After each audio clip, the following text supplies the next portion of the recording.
Good evening, ladies and gentlemen. My name is Danny Quah. I am Professor of Economics and Co-Director Global Governance here at the LSE. On behalf of LSE Global Governance and the journal Global Policy, welcome everyone to this evening's public lecture by Branko Milanovic. Branko, as many of you will already know, is lead economist at the World Bank's Research Division in Washington, D.C. This year, he is visiting fellow at All Souls College, Oxford. More important than any of these things, Branko is one of the world's leading experts, if not the leading expert, on global income inequality. And it is a genuine treat to have Branko come here and speak to us on what he calls a brief and idiosyncratic history of global inequality, or more properly, his new book, The Haves and Have-Nots. Now at this point, if you've got a mobile phone, could I invite you to either put it on silent or on vibrate? Because as you know, events like this one at the LSE are recorded. And it is hoped that a podcast of this evening's lecture will be available online not long after this evening's event. And it would probably not be very good if your easily identified Lady Gaga cell phone ringtone suddenly makes an appearance. On tonight's lecture itself, time was that inequality across people or nations was never worth worrying about. The only difficulty, of course, is that that time was about 7 million years ago, when everyone was equally dirt poor, scratching the earth to make a living, and barely getting by. Since that time, alternative panoramas of inequality have characterized the global economy.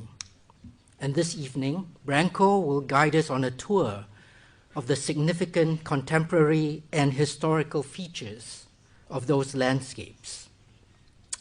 He will lecture for about 45 minutes, after which he has graciously agreed to take questions. We need to end the meeting just before 8 p.m., so we should have a good length of time for a question and answer session. Now, before I hand over to Branko, I have to embarrass him a little bit, because I cannot resist describing how one of the most memorable discussions of income inequality I have ever had was with Branko himself, when we were both outdoors on a Buenos Aires hillside near the tomb of Evita Peron. That time, when we had this conversation, was not long before the Argentine debt crisis. That time, Argentina still had its just restored peso pegged to the US dollar. And while that currency peg had restored stability to the Argentine economy some years before then, Argentina by then was already heavily indebted to foreign interests, even as the peg, the dollar peg, made cheap Argentina's imports and facilitated yet further borrowing by the Argentine state. After 1999, however, the devaluation of the Brazilian real and the appreciation of the US dollar revalued dramatically upwards Argentina's currency against both Argentina's rival exporters and its consumer markets. And with the sharp decline of its exports, Argentina's economy slowed, shrank, and eventually collapsed. Capital flight and nationwide bank runs ensued. Income inequality and poverty both in that economy rose dramatically in the years after the crisis. Today, of course, currency and trade wars and sovereign debt problems are things of the past, things that we don't have to worry about. It's okay to laugh, even though we're sitting in Europe. The world has changed dramatically in the decade since that Argentine debt crisis. As with these other problems, income inequality continues to be a policy issue and research topic of great relevance. The Argentine example I've just described illustrates how external financial and international relations affect not just inequality within a country, but also influence a nation's relative performance against yet other countries, and thus influences cross-country inequality, topics that Branko's work has helped all of us understand better. Now, both before and since my discussion with Branko by Evita Perón's tomb, whether he and I have been in Washington, D.C., or here in England, or elsewhere in the world, I have had the immense benefit of a first-hand education on income inequality from one of the world's leading experts. And I'm delighted to welcome Branko to LSE this evening. I look forward to both his presentation and the question and answer session afterwards. Branko, the floor is yours.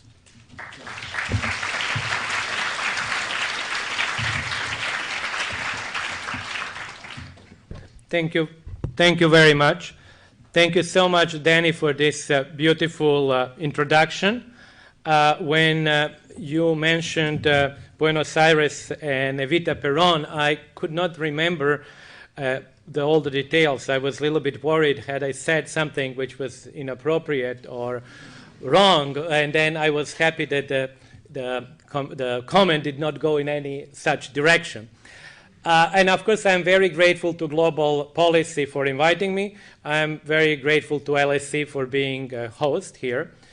And of course, since I've been in London and Oxford, rather, as Danny said, for quite 6 months by now, I feel almost I should thank each of you individually, because I was so impressed with the number of talks and things that you can sort of every day, practically every hour attend, that I believe that having 1 or 2 people to listen to your lecture is already a great treat, and even more so when you have quite a few people.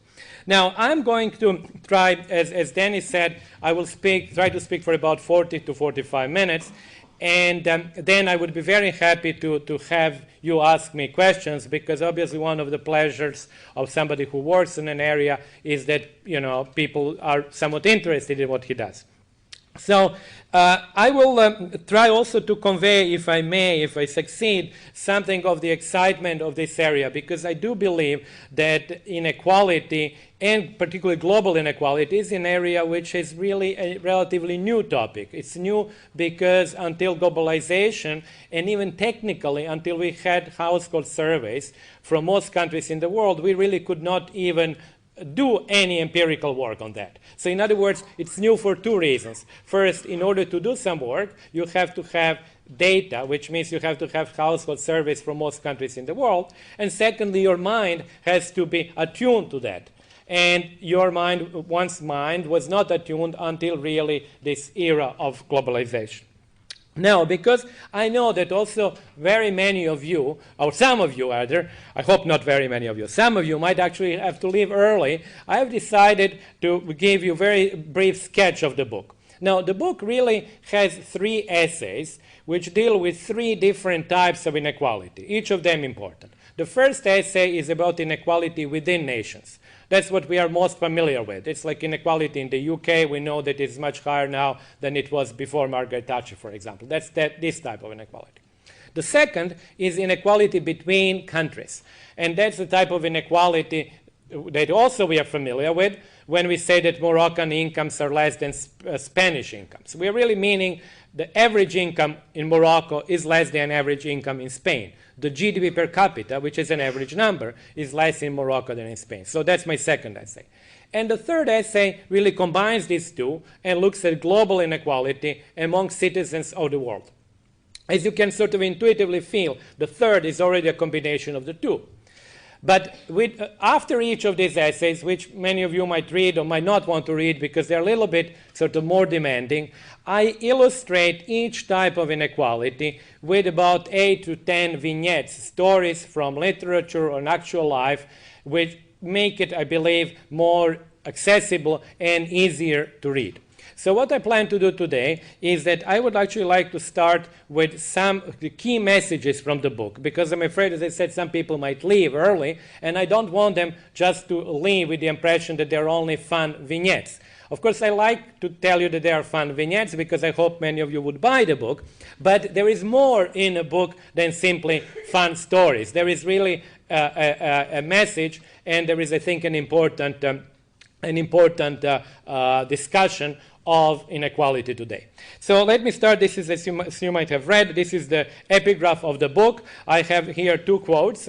One from David Ricardo, very famous quote from 1817, The Principles of Political Economy, where he says that really questions of distributions are the core issues in political economy. And then we have very often a modern-day approach to this, which denigrates the importance of inequality and says the most seductive and the most poisonous is to focus on questions of distribution. So really we have two very different perspectives. I am not going to sort of judge which one is right or wrong. I just leave this to the reader to decide.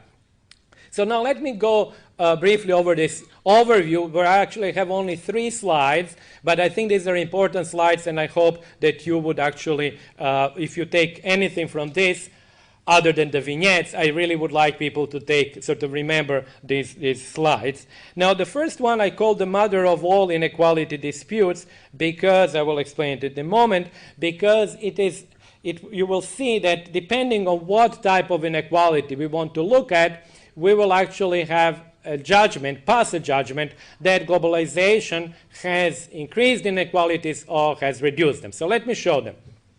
First, on the vertical axis, you have a Gini coefficient, which is the measure of inequality. So the higher it goes, the more unequal the world, in this case, is. And on the right-hand, on the horizontal axis, you have years, obviously. Now, this is the first concept 1 of inequality, is the one when you take the average income of all the countries, which is GDP per capita, and simply calculate a measure of inequality, the Gini coefficient, across them.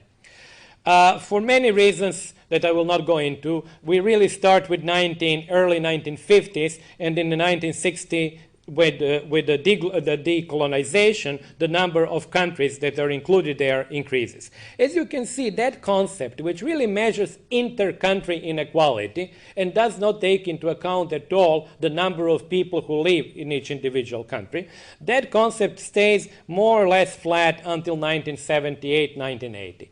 In 1978, 1980, I argue that in this book and the other book really represent a sort of watershed years. I will not speak much about that today, but you know what happened, that it was the debt crisis, increase in real interest rates, and the quadruple increase in oil prices. And then after that, you really have an increase in inequality measured this way, just simply across the countries, only across the countries. No people are involved there. So each country comes with one observation. And then, as you can see at the very end, that's important, after 2001, you see a decline of that inequality.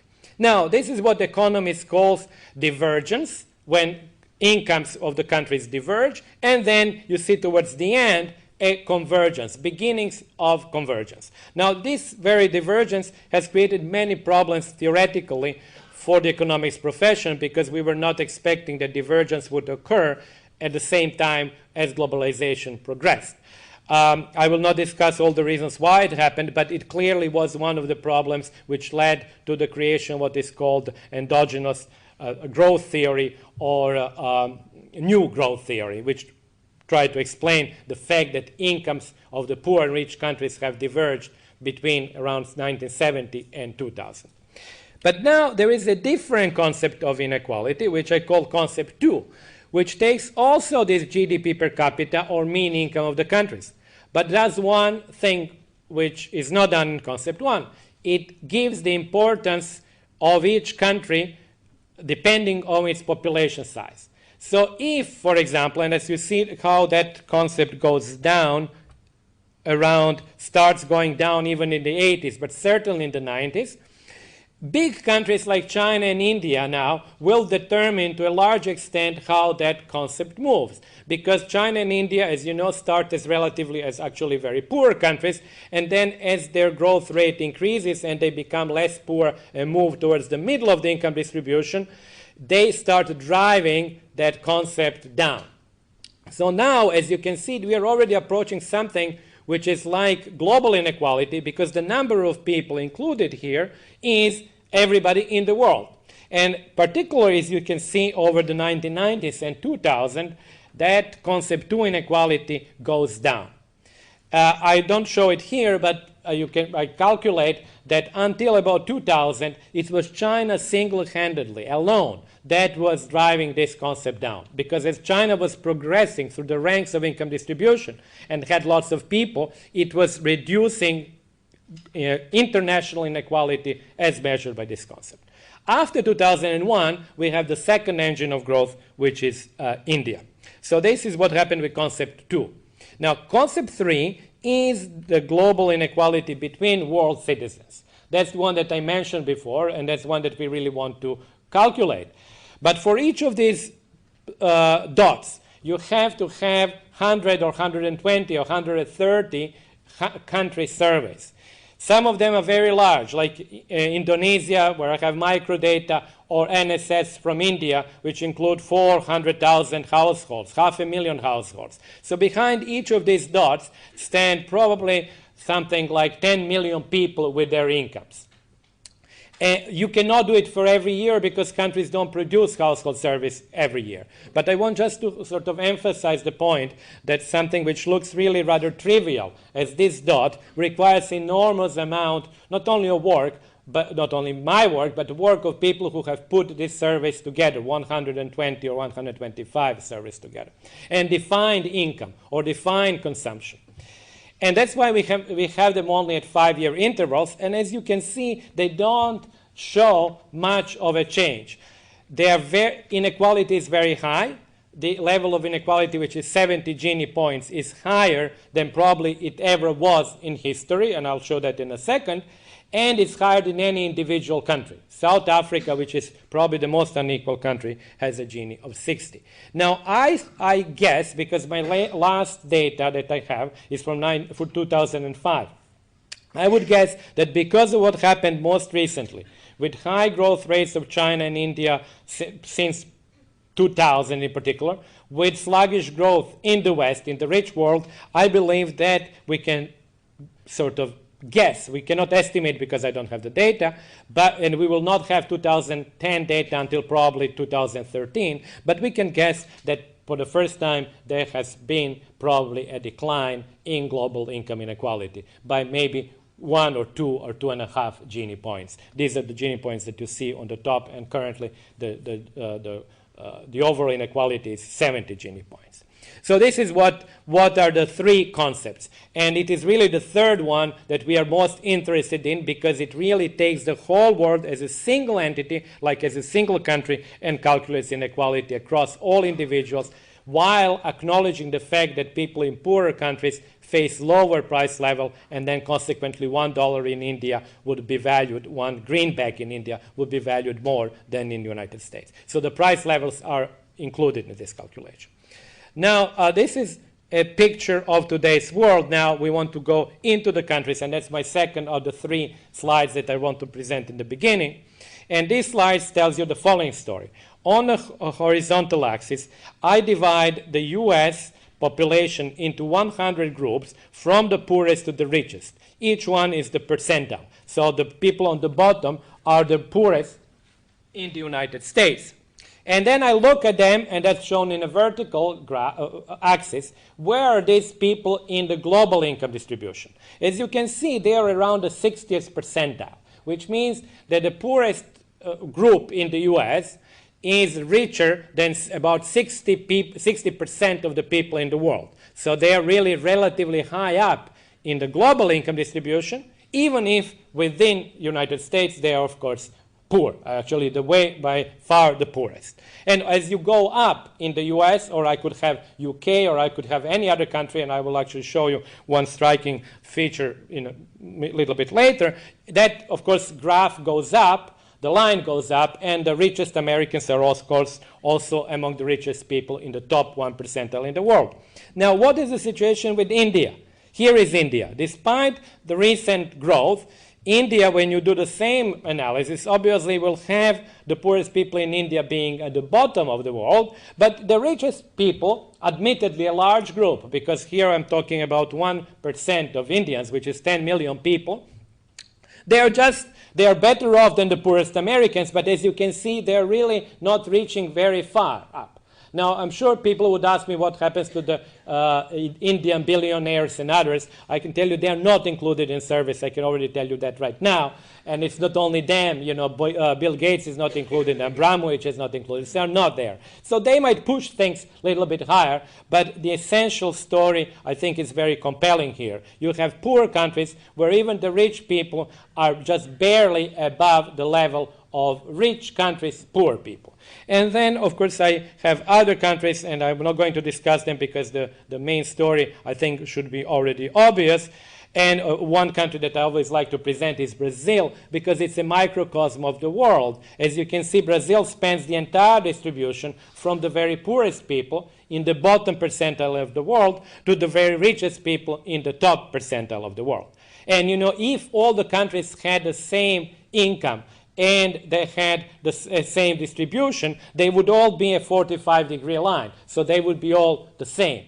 So in some sense, Brazil, as I say, is mimicking the world. It's not as unequal as the world, but it's mimicking the world. You can then compare also, see that actually that about 60% of Brazilians are better off than the poorest Americans. So you can do that, obviously, with many countries. But the point of this story is that there is this large gap between mean country incomes and large gap between distributions in poor and rich countries, which then leads me to the last third slide that I would like you just to sort of take away from this lecture before I move to vignettes, and that's that this particular feature, which is that most of global inequality is explained or is due, when I say explained, quote unquote, explained by differences in mean country incomes, was not something which has always been the case.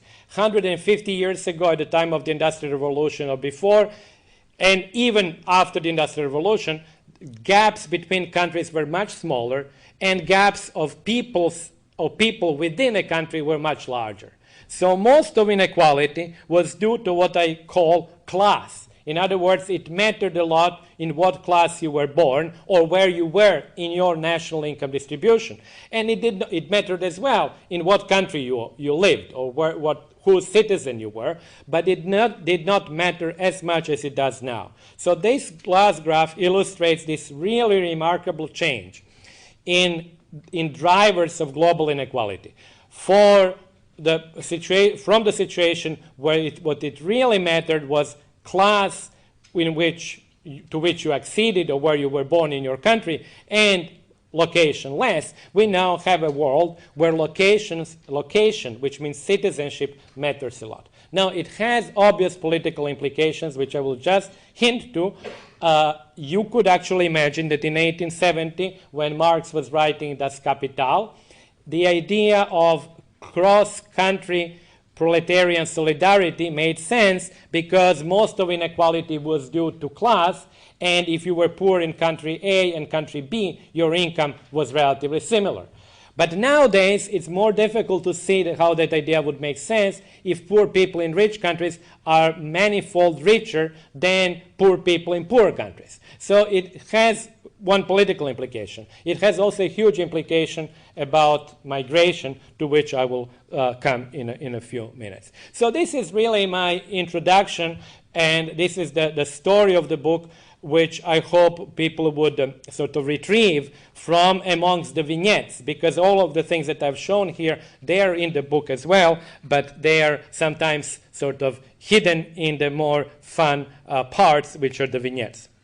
Now, in the vignettes, I will address three vignettes. One is the first vignette, which opens the book, which is, of course, favorite of many people, and I've presented this before. And since I always had a very good response, I decided I had really to put that vignette as number one. If you want people to actually enjoy the book, you have to start with that.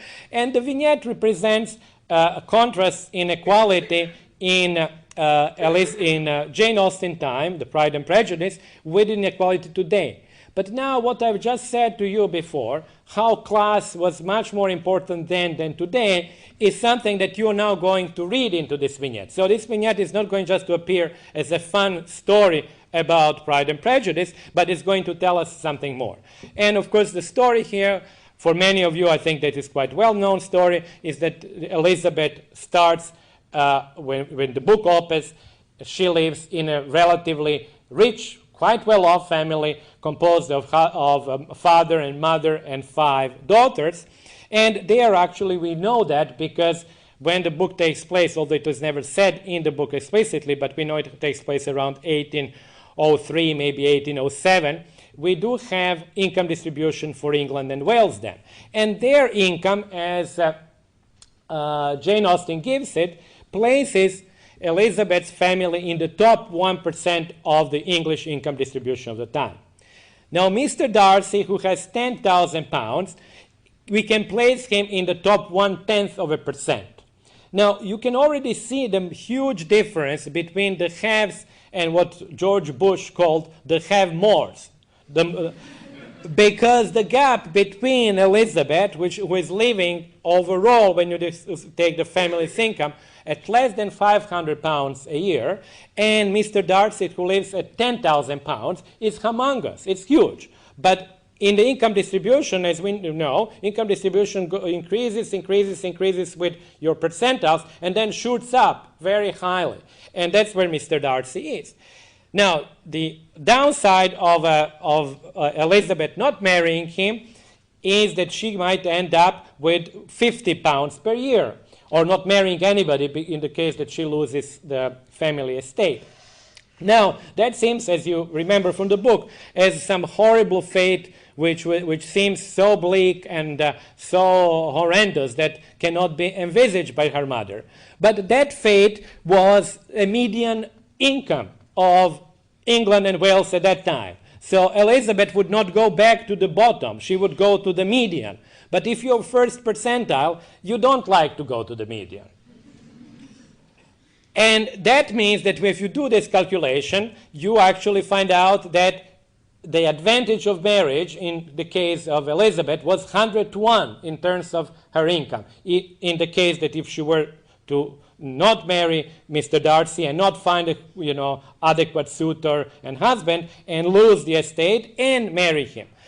Because I assume with 10,000 they would divide the income equally between Mr. Darcy and Elizabeth. And then I say, how would it look now? And use the UK income distribution, individual data today, and you can read the amounts, which are actually amounts at that particular point of income distribution today. Like Mr. Darcy equivalent would be making something like £400 disposable income after paying taxes, and that would be £400,000 per capita in a family, which means that if he were with a wife, let's suppose they would have to have £800,000 of disposable income, really quite a huge sum. But still, the odds are 17 to 1 rather than 100 to 1. So this is what the vignette illustrates, that really there was a shrinkage or shrinking of national income distributions, despite what happened over the last 20 or 25 years. So I will now go very quickly over the next vignette, which is actually a continuation. It's really a follow-up vignette. I was also quite proud of this one. As you can see, it is from Anna Karenina.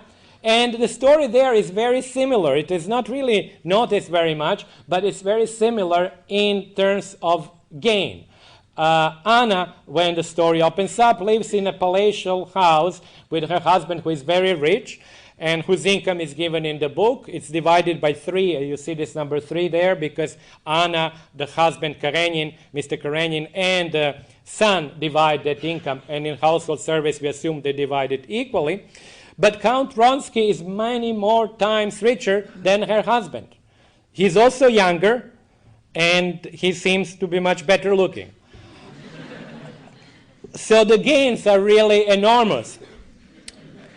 They can be expressed in monetary terms, as economists tend to do, and this is what I have here, and I compare that to the situation of Anna before the first marriage. Actually, before the marriage to Karenin. And in some sense, you can see that she has traveled the entire upper portion of the Russian income distribution in 1875, and that has led to an increase in income of 150 times. And despite the fact that inequality in Russia today is extremely high, again, we have household survey data, and the gains for an equivalent Anna Karenina today would have been still substantial.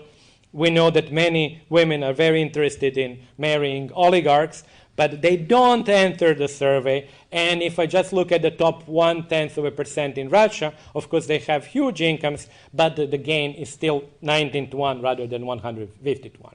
So these two stories, as I said, illustrate what I said before, but I actually have here a small graph which basically shows the same story that you have seen. You see that how that line of gain really goes very steeply upward as you, and this is even more steeply for Anna Karenina, if you make the right decision. Now, being an economist, I could not resist doing a trade-off curve between inequality and what I call marital bliss or love in marriage. And I start here with Anna Karenina, 1875, very high inequality in the country and very little love lost for her husband. Then I move to Emma Bovary, who is not in the book, but I actually liked having her here. A little bit less unequal distribution and a little bit more love, but not much more. Then we come to Elizabeth Bennet. England was more equal than France, and Elizabeth loved more Mr. Darcy than Emma loved Mr. Bovary. Although, of course, my wife and I don't agree. She wants actually this dot to be placed much more highly, but I'm not sure. I actually have one sentence even that from Jane Austen that I interpret that she really is not quite sure how the whole thing would work out. And then I was actually wondering, do I have any other examples? As you can see, I found only one, and very few people remember this person. He's a man. Actually, I was very happy to also have a man who marries a richer woman, and it's from The Tender is the Night, from Scott Fitzgerald. A very nice story. And then I tried to actually fill the upper portion of the curve and started looking at equal countries. But I don't know much about the Scandinavian literature, and people tell me everybody is unhappy in that literature in Ibsen, and it's not a good example for marital bliss. Then I'm also familiar with socialist literature, but they all seem to be about politics and about Gulag and so on. So again, there I could not come. But if some of you have some idea, please do help me fill a dot on the top. It needs to be a very equal country, and husband and wife have to be in real deep love. The second vignette that I would tell you is the vignette about the 3 generations of Obama. Now, that one is illustrating the differences in mean country incomes. But first, it starts with inequality within country. Now, believe it or not, but in his book, which is a very nice book, The Dreams from My Father, he mentions, and it's the only number I think mentioned in the book, he mentions offhand that he found the small booklet, which is called Workers' Booklet, where the salary of his grandfather in 1928 in Kenya was written. And it said actually he was working as a manservant to a British gentleman in Kenya, and even the note said that the grandfather was not worth 240 shillings a year that he was paid. So I had these 240 shillings number. And then by serendipity, really quite extraordinary, I had also, because I work on old income distributions now, and I had income distribution for Kenya 1930. And I was actually then able to find where an income distribution would have been the grandfather. Now, the interesting part here, you see this is the income distribution starting from left. These are the poorest people. And then to the right are the richest people. And these are approximately their incomes. Now, in colonial times, what was interesting is that if you were even at the 90th percentile, like his grandfather was, you were still barely above subsistence, maybe twice the subsistence.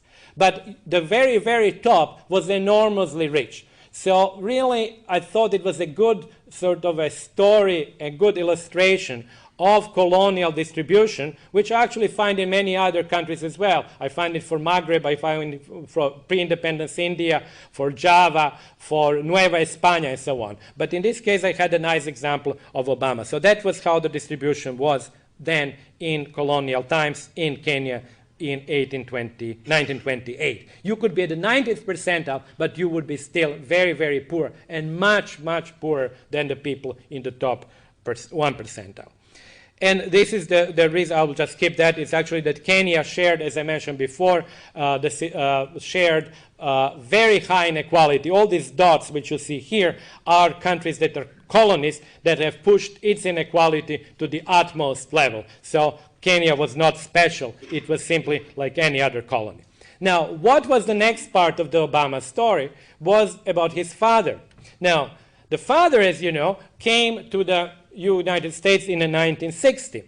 But what was interesting there is the decline of Kenya average income, or what you can call dashed hopes of independence, compared to the rich world. So this was when Kenya became independent. Kenya's per capita income was something like 6% of the US per capita income. When it was colony, it was even higher. It was almost 7% at that time. When his father died in 1982, Kenya's average income compared as share of the US declined below 6%. And then when his son became president of the United States, Kenya's income was only about 3% of the US income. So this is this divergence that I've illustrated before. Countries, particularly in Africa, and also Latin America and Eastern Europe, have become relatively poor compared to the rich world. And this is, I think, a very good example of that. But it's also a good example of what I quote from Obama, where his mother decided that his future lied in the United States rather than Indonesia, where he lived.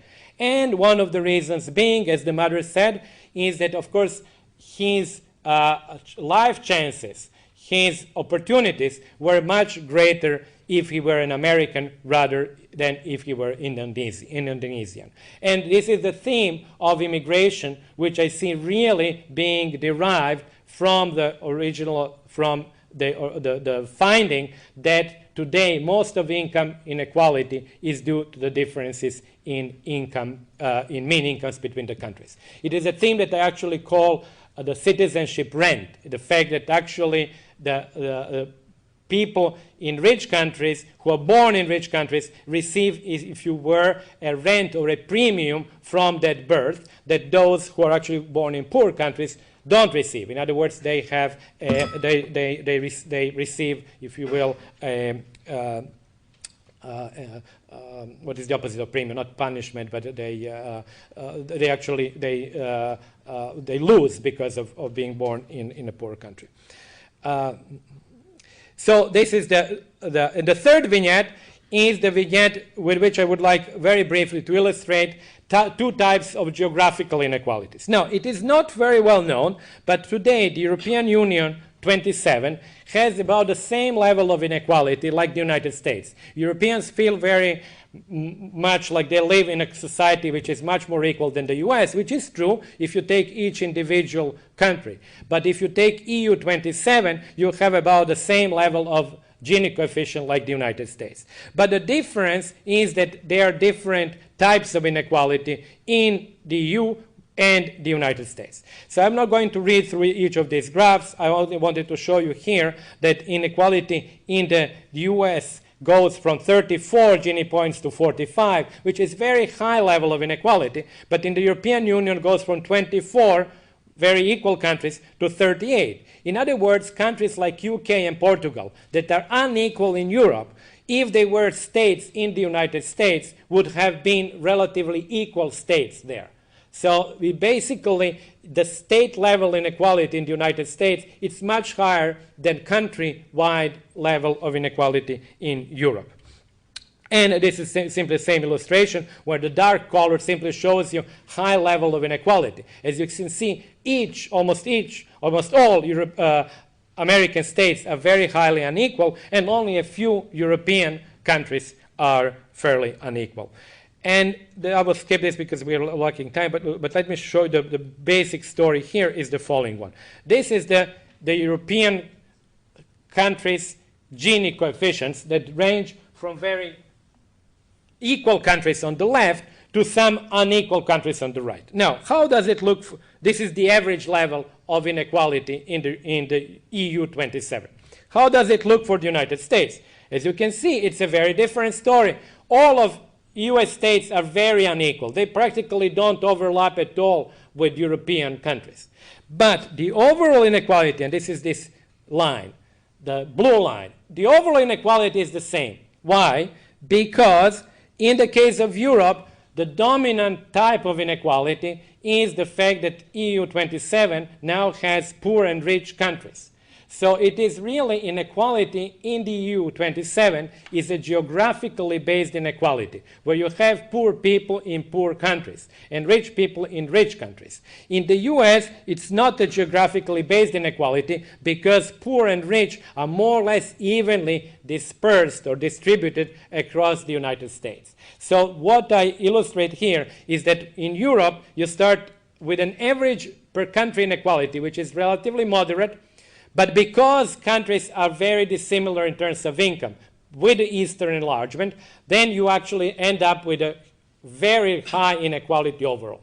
In the United States, you actually start with relatively high inequality by state, and the agglomeration of these states does not really produce much higher inequality for the United States as a whole. So that's how both end up with 40 Gini of about 40 plus. And then it raises the issue, and I will actually stop here with the vignettes, it raises the issue of what is the future of the European Union. Because if you were to include all of Southeastern Europe and Turkey, the European Gini coefficient would start looking more like Latin American Gini coefficient.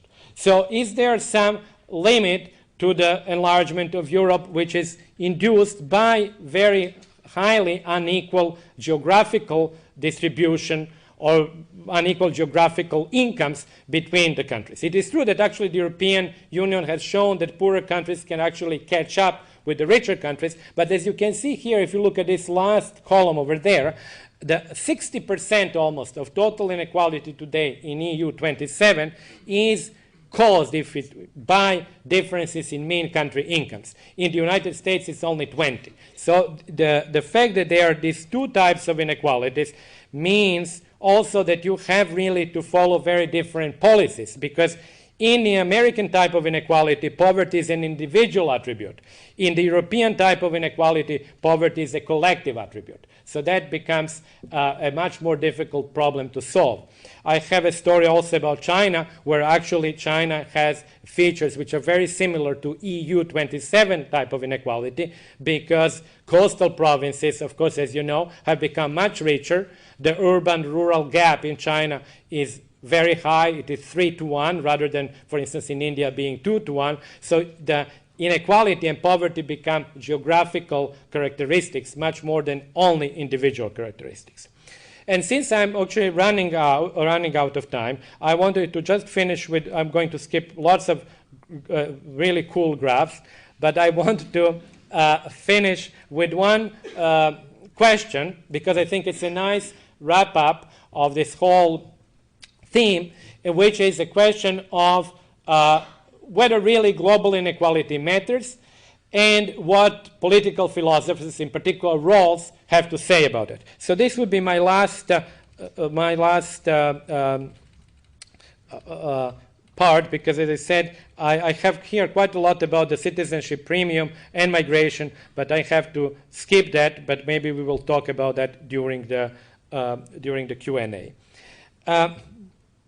First, I want to say that I see global inequality as being important for two reasons, other than reasons that we might actually want to have a more equal world. One of them is because it means, and it's driven by the fact that there are many countries which are poor and which have a slow rate of growth. And the second point, it's a political issue of migration, which, as I said, I see as part and parcel of that unevenness in development between rich and poor countries. And the third point is a political philosophy point of justification or justice of, or rather, let's put it like that, unequal opportunity between people depending on the citizenship of the country that they have.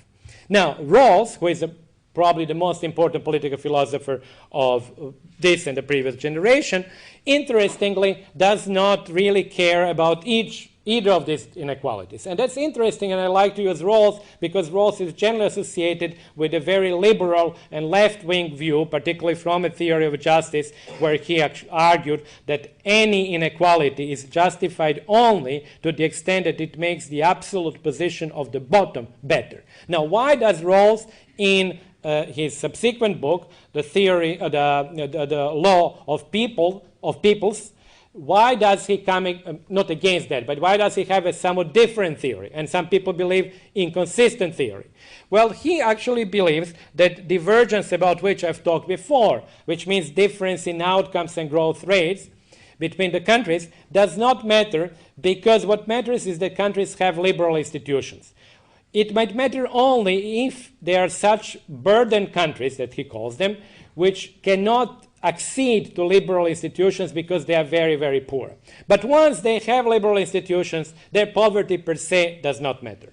And he moreover believes that wealth and poverty at individual level and at a community level are not really important or primary goods. What matters is really political freedoms and ability of people to cooperate together, and not wealth. So that's why he's not interested in divergence of incomes between poor and rich countries beyond a certain point, as I mentioned before, beyond the point where you don't have countries that are burdened by their really huge poverty to be able to have democratic institutions. And global inequality between individuals is simply irrelevant if really the background conditions of justice, which means that every country is liberal, or what the other type of societies that he would also accept, that would be decent societies, which may not be democratic, but they would be consultative hierarchies.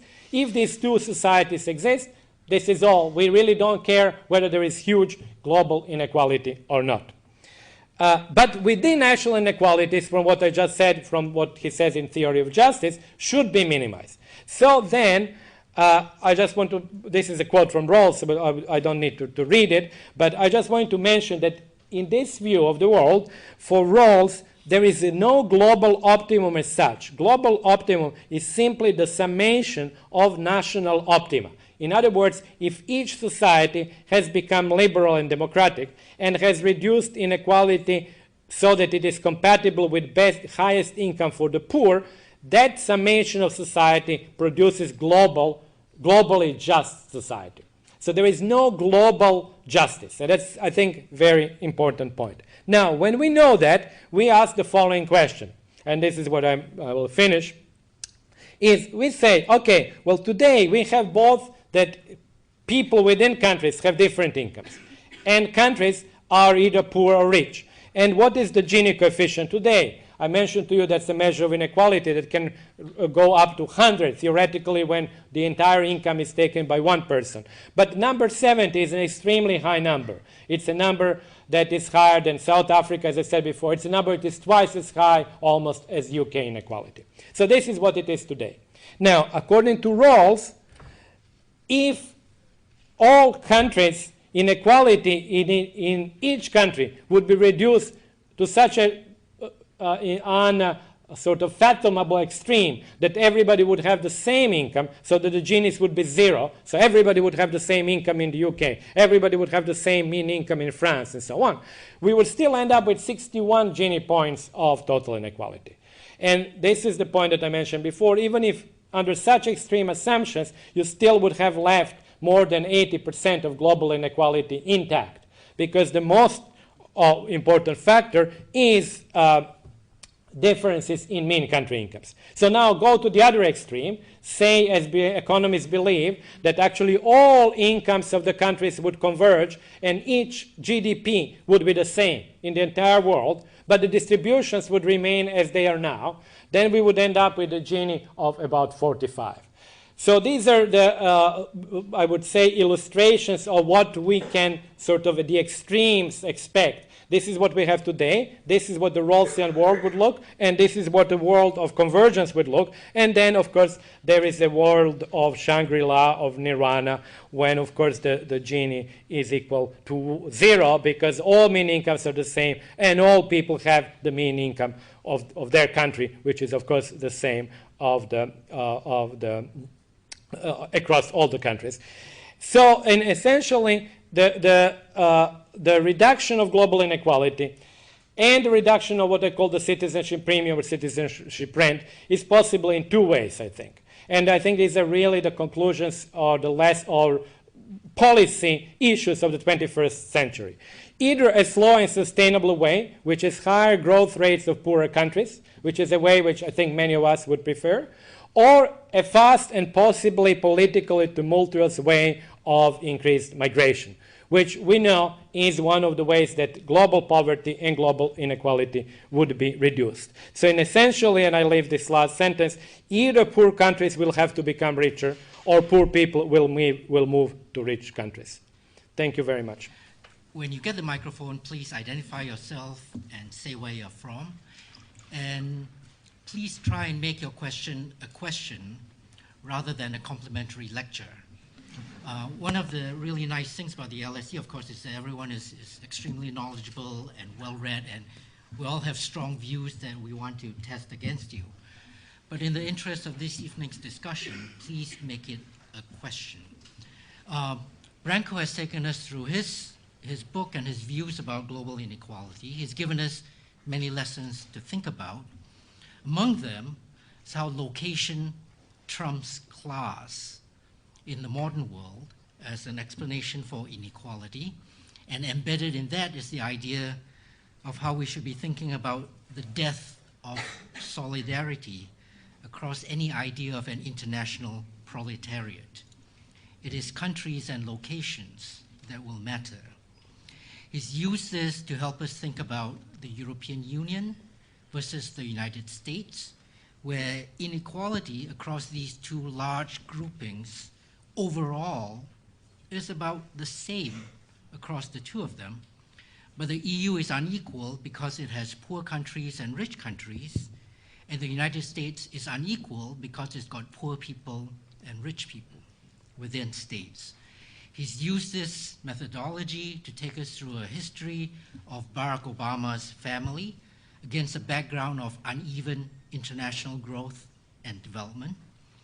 And towards the end, he used Rawls's political philosophy with its seeming internal contradiction on treatment of inequality within countries versus inequality across countries, and he's used the data and the models that he's put together to help us think about the political and economic and the overall welfare significance of these alternative interpretations.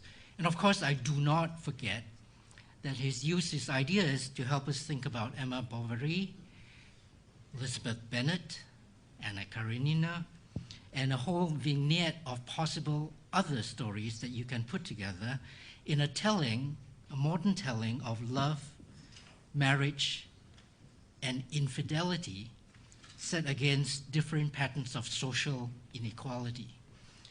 And they think that romance is dead. So, questions. What I would like is to take questions in groups of maybe 3 or 5, and then we can have Branko respond to them. Questions? Right, Robert, right in front. Okay. Thanks. Is this on? Yeah. That was a masterful lecture. I have a very simple question. What is your response? What is your answer to Robert Lucas's quote that you put up right at the beginning, where he said the most poisonous concern in economics is a concern with inequality, or in the words of Willem Buiter, who was until fairly recently a professor of economics at LSE, who said in the Financial Times in 2007, "Poverty bothers me, inequality does not. I just don't care." What is your answer to those two propositions? Okay, another question, up and back. Thank you. I was wondering what you thought of Romeo and Juliet in your model. And I wanted to ask about the role of inequalities as an incentive for growth, because sometimes inequalities are justified in that way, and whether you either had a model or a qualitative opinion on whether the benefits of growth from inequalities was justified inequalities. And then in back behind you. Patterson, a PhD student at the LSE. The only work I had read on the issue is Saleh Martins' on world income distribution. And I was impressed when I saw that his results are that in the last couple of decades, world income distribution per person had declined. So I'd like to ask you, what are your results compared to his and your methods? Thanks. Okay, I would try to be brief because, of course, I would really love to have other people also ask questions. On the first one, well, it's I think an easy one for me, because I believe that people who are against study of inequality implicitly are really against questioning of any type of incomes, and their approach was that incomes are determined by market, and consequently market takes the role of a god. In other words, it's not a social construct. It is a god, and if it is God-given and nobody nobody is allowed to dare to question that. And I mentioned in the book that I had very similar experience. I actually studied, when I did my dissertation, I did it in Yugoslavia on income distribution. And then it was very similar, because you really didn't want to study income inequality because it was well known that income inequality was very small and it should not be studied because whatever existed was for the best. Likewise, in many capitalist countries, we don't want to study. People say, well, we shouldn't study income inequality because it would simply raise unsustainable redistribution ideas. And then we know that's the best, because we have a market economy, and whatever exists is because somebody else has decided to pay somebody for the service or the good. So why do you want to study that? And also, I mentioned this as well. I was in a think tank in Washington when a president of the think tank told me, well, you can do whatever you want, but just don't call it inequality. Put the word poverty there, because we have many rich people on our board, and when they see the word poverty, that makes them feel good, because they're really nice people who care about the poor. When they see the word inequality, that makes them upset, because you want to take money from them. So this will be my answer to this. On Romeo and Juliet, I haven't thought, but in my story, you also have to get married. So that was, infatuation is not enough. It has to have a certain durability. Did I get married? Okay, so I will put them there. You know, I have middle age. I have actually the census from. Florentine census from, it's actually a huge source, it's called Cadastro, I think from 1455, so I haven't thought of that, but I might use it. Well, it's a good, actually, you can add a dot on my trade-off. On growth, this is a huge topic, and actually, I think Danny is much better placed to answer than I. I just mentioned in introductory essay 1 that the classical idea was the idea that justified inequality in the sense that only rich people would save. Saving was necessary for investment. Investments were necessary for growth. Much more recent ideas and also empirical evidence, I think, tends to support the opposite view that very often inequality is detrimental, obviously, leads to lower investment, conflict, lack of social cohesion, lack of education, which is necessary, obviously, for countries to grow. And finally, there is the median Votan theorem, which also says that more unequal societies would choose very high tax rate, exorbitant or extortionate tax rate, and then that would affect growth. So I think they're both views. I tend to be more partial to the latter than to the former. On Salah Martin, it's a huge topic, so I would be very brief. I don't think that actually his calculations on inequality, but even more so on poverty, are accurate. I think these calculations are based on an extremely small sample of numbers. And just to give you an idea, what the key problem there is a combination of household survey data and national accounts. Now, this is a huge topic, but I'll just give you one example. When I use consumption data or income data from household surveys, this is not GDP per capita, because the gap between the two is very large. You have government consumption, you can disposable income on top until you get to the GDP, includes investment, includes increase in stock of goods, includes health expenditure, education expenditure, and so on, and includes underreporting by the rich and underreporting on lack of participation of the rich. What happens is the following with Salah Martin. He takes a GDP of 100. Household survey gives you, consumption is 70. Household survey, because it doesn't cover fully consumption, gives you something like 60. He says, well, I've got here 40 extra. So what am I going to do with 40 extra? I'm going to distribute it to everybody in the function of what their income was from the survey. Well, we know that it is really the rich people who are under-surveyed. So that 40 that he gives to everybody more or less equally should have been given to the rich, if you really want the real income distribution.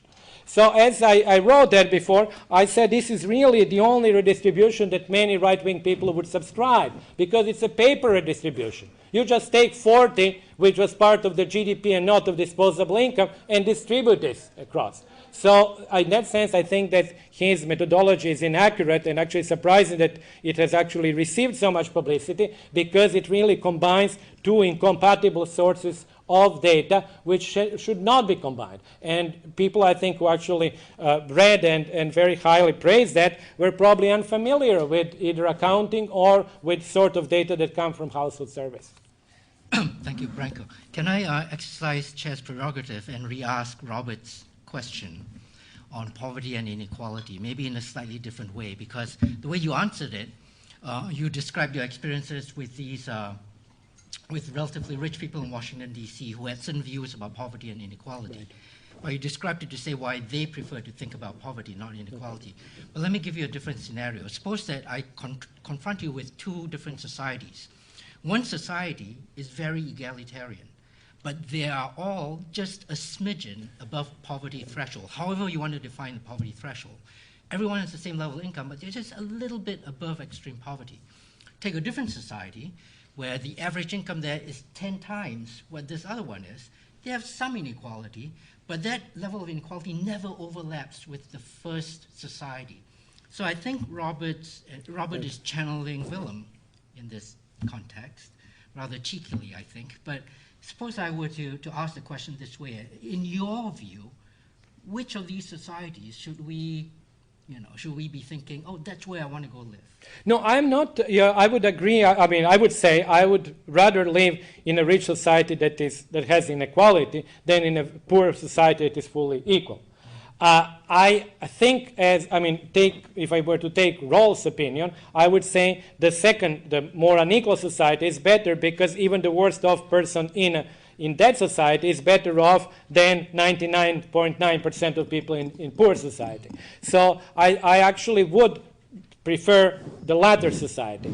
I believe that our concern with inequality is justified despite the fact that we really want also growth. And to go back to your question, I actually think that our concern about inequality is justified precisely because I'm an old-fashioned growth economist. Actually, I would like to have growth. And I believe that oftentimes growth is prevented by inequality. But I also believe, first, that lower inequality would lead to higher growth. And secondly, I believe that the role of higher growth is actually to reduce gradually that inequality by giving the same chance, or more or less same chance, to everybody.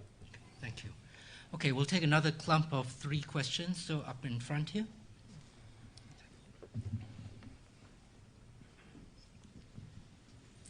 Thank you for your, is this on? Yeah? Yeah. Thank you for your lecture.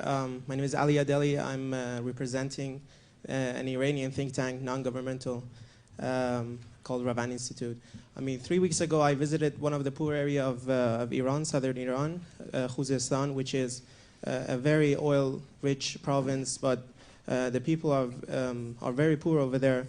And what I've noticed is that the areas that you went to and the more poor the people got, the more limited access they had to technology, to electricity, and so on and so forth. And the richer the people were in that limited bracket of richness, the more they had access to technology. In your opinion, I mean, what is the correlation between the access of people to internet, the freedom of internet, and to poverty and equality? I mean, you can see it from recent events in Egypt, where the first thing that the government did is to cut off the technology, the internet access, Facebook, Twitter, to prevent any kind of communication. Because, I mean, the more people had access to technology in that province that I visited, the more knowledge they had to their surroundings, and the more possibility and probability they had to get jobs and go up the social ladder. Thank you. Okay, thank you. Maybe you could just hand the microphone back. Thank you. My name's Chris Cann. I'm a member of the general public. Thank you. I was interested in this conclusion because I think there are a couple of places where you can sort of, this has happened a bit, and what I mean is when Germany was reunited, you had poor and rich, and so you had the options of higher growth rate in East Germany, or did people move to West Germany? And of course in the EU, because of essentially free movement of labour, there must be some evidence of what's happened, you know, like Poles coming to the UK, or what are Estonians doing. So I wondered if you might comment on if there are any lessons that have been learnt from those which might apply to, are a lot of Chinese going to go to Japan or whatever? Thank you. Okay, thank you. And then in back, this will be our 3rd question. Hi, Alex Jack. I'm a master's student at SOAS.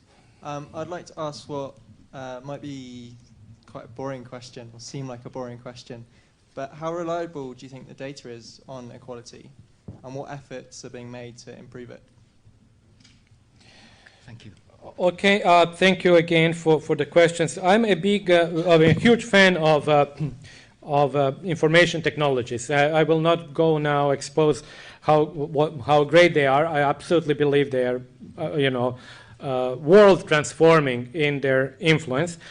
In what I'm doing here, I don't have actual data on access to internet or information technology by income. That would be very nice data, and I've seen people writing about the digital divide. But I think it enters into my story in an important way to which you alluded, and it's knowledge about the way of life of other people. And when I speak about global inequality and I speak about people moving to different countries and migration, I always say, maybe today we don't really think much about global inequality, but isn't it similar to the situation that existed, let's suppose, in the 15th century, before the creation of nation states? You have separate people living in separate villages or townships and so on, not interacting very much with each other. So inequality and poverty were really totally relative phenomena because you were comparing themselves only to your neighbors. Actually, many people, we know that from ethnological studies, they actually didn't even know what their country was called and who they were. They actually called themselves like we are from around here. What happened then with unification of nation states, you actually start comparing yourself to the income of Parisians if you're from a village, 200 miles south of Paris.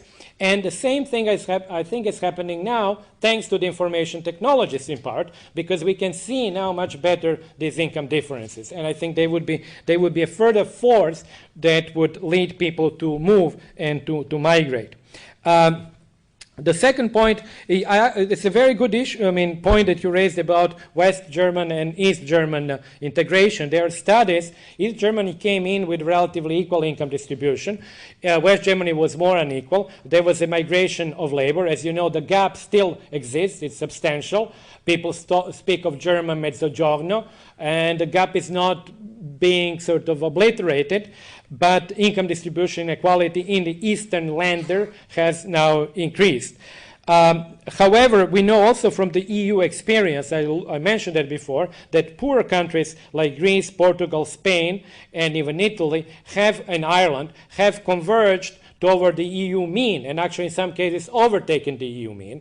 So I don't have any doubts myself that Central European countries would in 10 or 15 years also converge towards the mean. So that very negative story that I presented about EU enlargement, I think it's a static story today, but it may not look like that in 20 years' time. The last point, how reliable are the data? Of course, it's a crucial point. I'm not after I sort of gave all the negative rendition on Saleh Martin's mixing of the data. I'm not going to say that this is really phenomenal, nothing can be improved here. These data have many problems. Not the least of them is the combination, and this is something that is unavoidable, of income and consumption, because many countries specialize, if you will, either or income surveys or consumption surveys. Secondly, the definitions of what is income, although we know that it should be disposable income, they really do vary from country to country. There is a huge effort by region, like Luxembourg Income Study, to harmonize the data. So you can actually say that income in UK is the same as income in Netherlands. Now you can compare that income with South Korea as well. But then when you say UK with Kenya, the difficulty already is much greater. Within Latin America, there is also harmonization of incomes, thanks to the work done in La Plata in Buenos Aires. So by region, we have this harmonization. But we have a large gap, and that's a huge gap, and I have to always mention it, is that we don't have microdata for China. Because we have, and I have microdata for practically all countries in the world, but China, which does not release microdata. So this is, I think, the biggest omission and the biggest question about reliability comes from there. Thank you. Okay, the gentleman on this side. Thank you. David Piershaw from LSE. As you show on the screen, that one way of reducing global inequality in theory is increasing migration. And that might be true if there were some sort of global free movement of labor. But in the past, migration's been of people who predominantly are of high human capital. And it can be argued that migration has actually served to increase global inequality. I wonder how far you've got evidence that can establish whether it's increased or decreased global inequality. Okay, thank you. Okay, then just across the corridor towards the back. We'll take a cluster of 4 questions from here. Yes.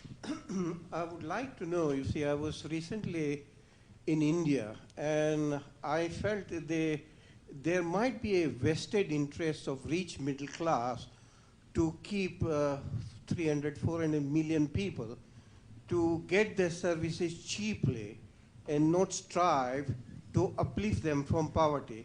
Am I right in judging that? Okay, and then the 2 questions up in front, and then we'll call it a close on this group. My name is Sigrun Davidsdottir. I'm an Icelandic journalist. I'm interested in policies to counteract inequality. So I was wondering, you mentioned that inequality jumped around 1980. So what is it that we can specifically learn from that in order to prevent inequality? And then secondly, you mentioned that location is now more important than class. How does that affect the ability to counteract inequality with some policies? And then just next to you, before we round Hi, off. I'm Karsten Jung. I study sociology at LSE. Two really brief questions. First one, systematically, what role does the Rawlsian framework play in your book? I wasn't quite aware of, like, is it just to exemplify a potential distribution, or is it more systematic? Second question, in your book, do you give an account of what actually caused the increasing importance of nation as opposed to class? You were mentioning endogenous growth theory. Is it just about convergence clubs, or do you give some more indication of that? Thank you. Okay, thank you. So we'll take those questions. Okay, so thank you. The first one was on the disequalizing effect of migration. Let me try to explain this. I actually think that it's not impossible, but it's hard. Let me put it like this. Look at this. Okay, this is Denmark and Mozambique. The distributions. It could happen that somebody from Mozambique, who is really in a rich Mozambican, he comes to Denmark and becomes poor Dane. And it could happen that actually income distributions in both countries become worse, but global income distribution would become better. So that's the thing with income distributions. You can have both in a poor country and a rich country, you can have a worsening of income distribution and global income distribution becoming better. Now, I'm not minimizing the importance of possible worsening of income distributions in both of these countries. And I'm not minimizing the danger of large brain drain from poor countries to the rich countries, which actually might even condemn poor countries to slower growth. But I believe overall we have seen studies or simulations that show really that if you really want to have a big bang, a big reduction of global poverty is by migration. And I think it's true for global inequality as well. I do also come in a book on with some sort of, not my ideas, but some ideas that people have floated, that migrants, for example, should be taxed more heavily than indigenous population, local population, because the main beneficiaries of that are really migrants. I come also to an peculiar idea, which actually there is a vignette, some of you might like that, about football, which argues that we have in football two different systems. One is the club system, we know that, which is basically commercial, and where you have high concentration of winning, because only the teams that have lots of money are able to buy the best players and win. Now, at the national club level, at the national team level, rather, you have much more, historically, you have less concentration now than 50 years ago. And I ascribe that to the following idea. You have a player like Adebayor, for example, who comes from Togo. Well, Togo, if he had played in Togo, he would have been in a small league and would never improved. But the fact that he came to the Premiership, now in Real Madrid, presumably, like we have in economics, you learn by playing with better people. So he has internalized some knowledge, which once every 4 years, he goes back to Togo to sort of share with people there when he plays for the World Cup. So I came also to the idea maybe that really immigrants should have as a condition to have a green card or permanent residency to go once every 4 or 5 years and spend 1 year in their country of origin. So I think that you can have certain ideas which would, they seem crazy, but you know, it's not so crazy if you tell somebody you will have a green card, but within the next 15 years you have to go 3 years in your country. You know, many people, it's not ideal, but they would rather agree to do that than stay at home. On India, on class vested interests, I don't know. It could be that that's the case. I think what is interesting, what you said, is that we have now a relatively novel class combinations. We have a combination when rich people from rich countries may be actually in favor of migration because they like to have cheap labor or maybe cheap services. but maybe the middle class or poor people in rich countries are against that. So there is really this recombination of class alliances, which I think is something new, and at least for me, I have not paid that much attention to that until I got more into the income distribution part. Third question about the policy, about inequality and the policies. The increase in 1980 was due to the, in one of these, concept one, was due to actually 3 continents, if you will, falling behind. And these are the 2 continents that were in the middle of income distribution, which was Latin America, which had practically 2 decades of no growth, Eastern Europe, which also declined, and Africa, which was on the bottom and further declined. So what we have seen between 1980 and 2000 was really a decline of that middle and the bottom. Now that got reversed over the last 5-7 years before the crisis, and actually even now with the crisis, because these continents, in Africa in particular, have returned to growth. So this was what what was driving the increases in inequality in the 80s, between the 80s and 2000. And then, of course, on top of that, you had, which is clear from the fact that these dots went up very high, you had within each nation state, practically large nations, large countries like China, US, UK, Russia, you have had within national inequalities that increased significantly. So that also pushed the dots higher than they would have been otherwise.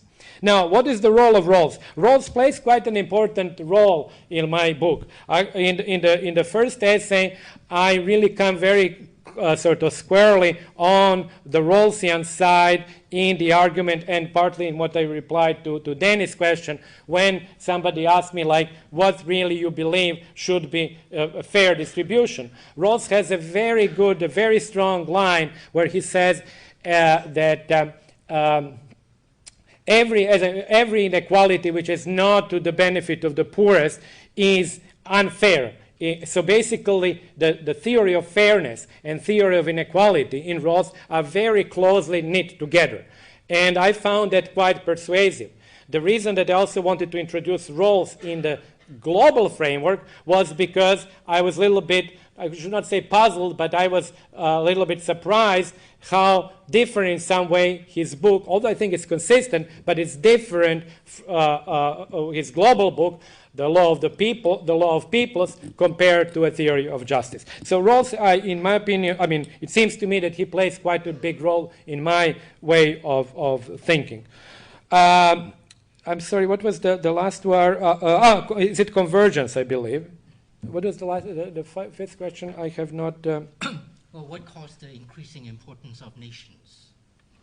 What happened, what caused the greater importance of nations was first, historically, the Industrial Revolution, which propelled some nations to very much to higher growth paths and to higher income, and created, of course, inequalities where originally inequalities are essentially only class-based.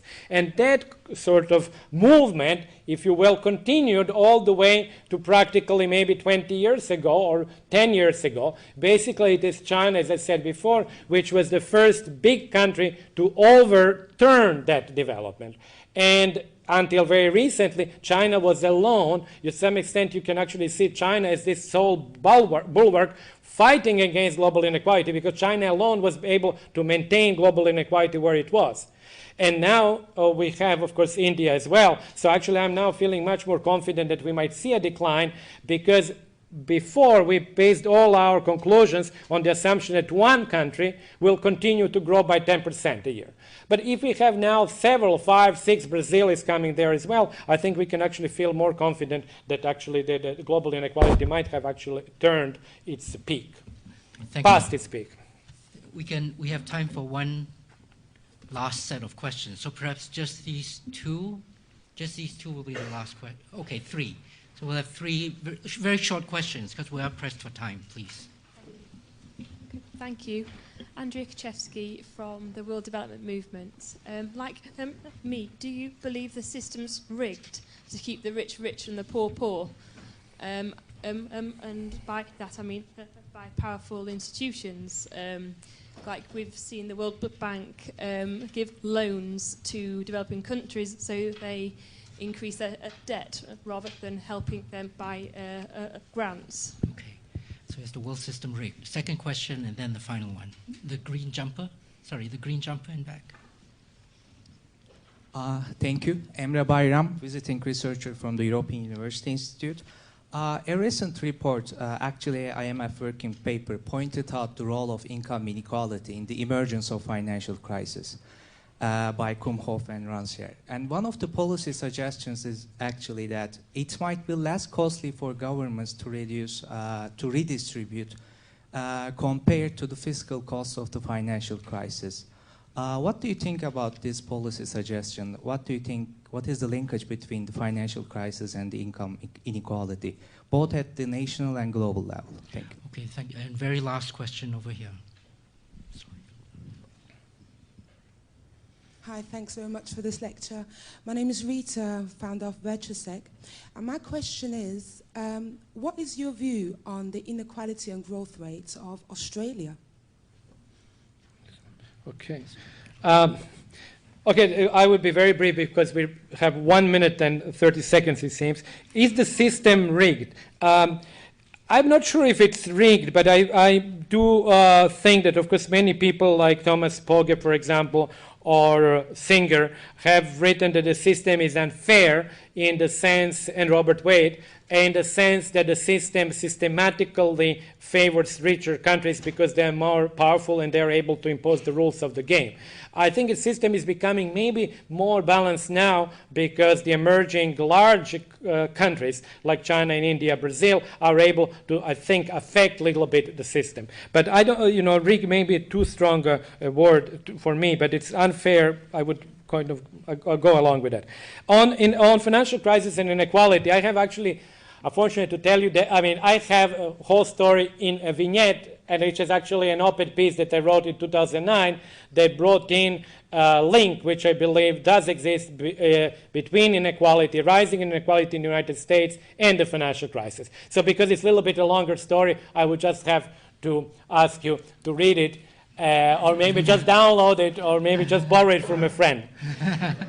And the last one on Australia, unfortunately, I don't know much. I know that they had a series of neoliberal reforms in terms of labor and also in terms of social assistance and so on. But I don't know much about, I cannot really tell you anything more specifically than that, unfortunately. Okay, I'm afraid I'm going to have to draw this evening's session to a close. First, I want to thank the audience for being here and for being such good sports and asking the robust questions, being part of this discussion. I want to thank Branko for taking us through such a serious, somber topic, but injecting good sense, good humor.